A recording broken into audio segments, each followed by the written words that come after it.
జాతీయ రహదారి మీద 1 కిలోమీటర్ రోడ్డుకి 20 కోట్ల రూపాయలు ఇస్తారు. అదే అమరావతిలో అయితే ఏకంగా 64 కోట్ల రూపాయలు ట్యాక్స్తో కూడా కలిపితే 81 కోట్ల రూపాయలు అవుతుంది అన్నటువంటిది సాక్షి వాళ్ళు హైలైట్ చేసినటువంటి ఒక కథనం.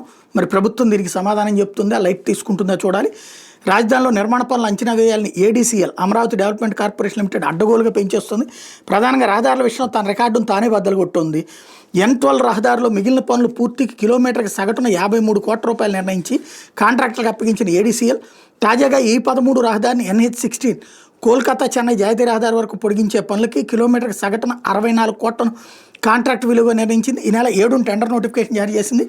E13 రహదారి నిర్మిస్తున్న పద్ధతిలోనే NHAI national highway authority of India దేశంలో ఇతర 6 లేన్ల రహదారులని అన్ని పన్నులతో కలిపి కిలోమీటర్కి సగటున 20 కోట్లతో నిర్మిస్తోందని. కానీ రాష్ట్రంలో మాత్రం ముఖ్య నేత ఏర్పాటు చేసిన సిండికేట్ కాంట్రాక్టులకు పన్ను కట్టబెట్టేందుకు అంచనా వేయాలని ఏడీసీఎల్ అధికారులు అమాంతంగా పెంచేస్తున్నారని నిపుణులు చెప్తున్నారు.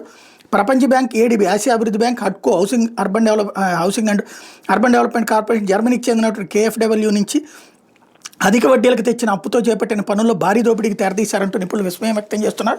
రాజధాని NH16తో అనుసంధానం చేసేలా E13 రహదారిని 7.29 కిలోమీటర్ల పొడవున ఒక్క వరుస 6 లేన్లతో విస్తరించే పనులకు ఏడీసీఎల్ చేపట్టింది. 6 లేన్లు ఒక్కవైపు 50 మీటర్ల వెడల్పు, ఒక్క E3 రహదారి మాత్రం ఒక్కవైపు 60 మీటర్ల వెడల్పుతో రహదారి నిర్మించడం, వరద నీటి మళ్లింపు పనులు, వీధి దీపాలు, ఫుట్పాత్, స్ట్రీట్ ఫర్నిచర్తో ఈ13 రహదారిని పొడిగించే పనులకు 384 కోట్లతో ఏడీసీఎల్ టెండర్ నోటిఫికేషన్ జారీ చేసింది. అంటే ఇప్పుడు మరి ఇవన్నీ ఉన్నాయి కాబట్టి అయి ఉంటుంది. హైవే మీద అయితే ఇవన్నీ ఉండవు కదా.